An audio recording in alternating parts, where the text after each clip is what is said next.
Halo, apa kabar kalian semua? Semoga masih pada sehat ya. Kembali lagi di channel Vianden Boss. Ini segmen Untold Story bagian yang kedua ya. Oke, sesuai dengan judul, saya akan menyampaikan tentang pahlawan nasional kita nih, Bapak Suprijadi. Mungkin di antara kalian udah banyak yang tahu atau banyak membaca buku tentang kisah Bapak Suprijadi ya, di masa pemberontakan PETA di Blitar tahun 1945. Oke, bagi kalian yang belum tahu tentang kisah pahlawan nasional kita yang satu ini, silahkan simak terus video ini. Kita mulai dari siapa sih Bapak Suprijadi ini ya. Ini singkatnya aja. Jadi Bapak Suprijadi ini adalah seorang pria kelahiran Trenggalek, Jawa Timur. Nah, pada masa kolonial Belanda, sesaat Jepang mau masuk ke Indonesia, Pak Suprijadi ini sedang menjalani pendidikan umum ya. Nah, pada saat mau lulus, nih ceritanya Pak Suprijadi mau lulus sekolah nih, itu Jepang keburu masuk ke Indonesia ya. Nah, pada saat itu dengan terpaksa Pak Suprijadi tidak bisa menamatkan sekolahnya. Nah, singkat cerita nih, selama masa pendudukan Jepang di Indonesia, Jepang itu kan membentuk organisasi ya, ada organisasi semi militer dan juga militer. Kita fokus ke organisasi militer yang dibentuk oleh Jepang ya. Dalam hal ini kita fokus ke organisasi yang paling fenomenal dan yang paling kita kenal adalah organisasi PETA. Pada saat itu Pak Suprijadi tertarik untuk mendaftar sebagai tentara PETA dan akhirnya lulus tes pertama nih, dan akhirnya menjalani pendidikan dasar militer di organisasi PETA itu. Singkat cerita, pada saat itu Pak Suprijadi resmi terdaftar sebagai tentara PETA. Nah, setelah Pak Suprijadi resmi sebagai tentara PETA bentukan Jepang, Pak Suprijadi ini mendapat tugas di daerah Blitar. Nah, disinilah kisah misterius itu dimulai. Kisah sejarah ini dilatar belakangi oleh dua hal ya. Yang pertama adalah adanya rasa iba atau rasa keprihatinan Pak Suprijadi dan teman-temannya terhadap kekejaman bangsa Jepang kepada pekerja-pekerja Romusa pada saat itu ya. Pak Suprijadi dan teman-temannya melihat sendiri bagaimana kejamnya orang Jepang atau bangsa Jepang menindas rakyat Indonesia selama masa Romusa itu ya. Seperti yang kita tahu bahwa selama masa pendudukan Jepang ini lebih kejam daripada pendudukan Belanda ataupun bangsa-bangsa penjajah lainnya yang datang ke Indonesia. Faktor yang kedua, adanya diskriminasi yang dilakukan oleh tentara PETA yang asli Jepang terhadap anggota PETA yang berasal dari Indonesia. Nah, ini menarik nih. Nah, mulai dari sini timbul ada rasa ingin memberontak dari Pak Suprijadi dan beberapa rekan anggota PETA lainnya yang berasal dari Indonesia.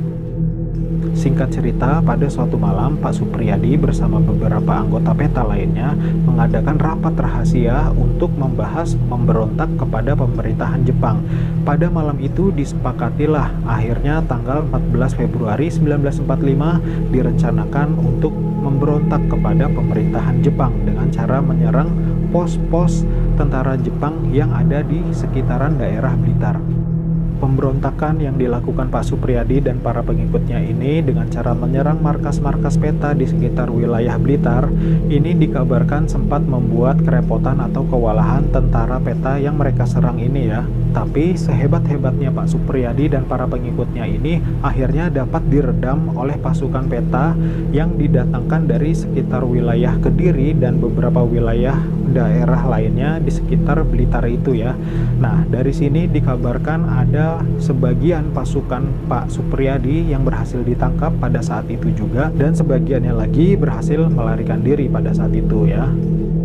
Untuk pengikutnya Pak Suprijadi yang berhasil ditangkap pada saat itu juga, mereka dikabarkan dibawa ke Jakarta untuk diadili dan menjalani hukuman ya. Sedangkan pasukan Pak Suprijadi yang berhasil melarikan diri ini terus dikejar oleh pasukan PETA ya. Nah, di sini dikabarkan bahwa Suprijadi dan beberapa orang pengikutnya sempat singgah di rumah Mbah Siroj. Nah, selama di rumah Mbah Siroj ini, mereka disarankan untuk melepas seragam tentara PETA mereka, dan akhirnya mereka pergi lagi dari rumah Mbah Siroj itu untuk menghindari kejaran dari tentara PETA lainnya ya. tanggal 21 Februari 1945, beberapa pengikutnya Pak Suprijadi ini melakukan negosiasi dengan tentara peta yang mengejar mereka nih. Sedangkan Pak Suprijadi lebih memilih gugur ketimbang dibunuh bangsa sendiri. Pada tanggal 21 Februari malam harinya, ada saksi mata yang melihat Pak Suprijadi melarikan diri ke daerah Gunung Kelut. Mulai dari sini nih, Pak Suprijadi sampai sekarang nggak ada kabar beritanya. Setidaknya ada 3 analisis yang berkembang di masyarakat tentang misteri hilangnya Pak Suprijadi ini. Yang pertama adalah sebenarnya Pak Suprijadi ini gugur ketika melakukan penyerangan ke markas-markas peta yang di sekitar wilayah Blitar ini ya. Kedua adalah Pak Suprijadi ini berhasil ditangkap ya. Dan seperti yang tadi saya ceritakan bahwa ada pengikutnya Pak Suprijadi yang tertangkap pada saat itu juga dan akhirnya dibawa ke pengadilan yang ada di Jakarta. Nah, untuk analisis yang kedua ini Pak Suprijadi ini ikut tertangkap nih pada penyerangan itu ya. Analisis yang ketiga ini Pak Suprijadi berhasil melarikan diri ketika terakhir kali terlihat di Gunung Kelut itu ya. Nah, untuk analisis yang ketiga ini ada 2 versi juga nih. Yang pertama adalah Pak Suprijadi itu melakukan mukso ya. Mukso itu menghilang dengan menggunakan kekuatan spiritualnya. Kalau saya salah benerin. Nah, yang kedua adalah Pak Suprijadi tertangkap oleh Jepang walaupun berhasil melarikan diri ke arah Gunung Kelut itu ya. Nah, untuk saya pribadi, saya lebih yakin di analisis yang ketiga dalam hal Pak Suprijadi di sini itu berhasil ditangkap oleh pihak Jepang ketika melarikan diri ke arah Gunung Kelut itu ya.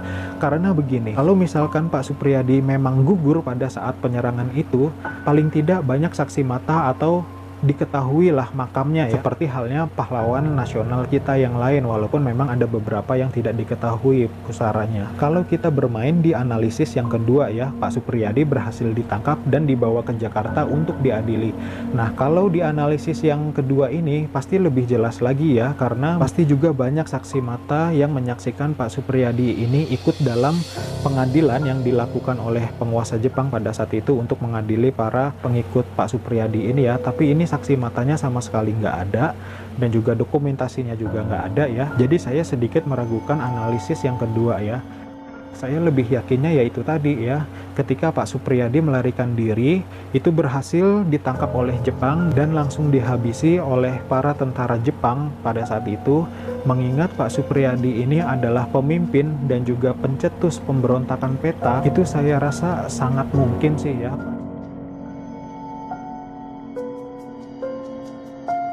Terlepas dari misteri hilangnya Pak Suprijadi, ada nilai nasionalisme yang bisa kita petik dari kisah ini. Pak Suprijadi sudah tidak perlu dipertanyakan lagi jiwa patriotismenya ya, karena pada saat itu memang Pak Suprijadi tidak terima bangsanya ditindas secara keji oleh bangsa Jepang. Itu yang bikin kita makin bangga kepada Pak Suprijadi khususnya dan para pahlawan kita pada umumnya ya. Jadi sekian dulu kisah Untold Story kali ini, sampai ketemu lagi di video saya selanjutnya. Terima kasih.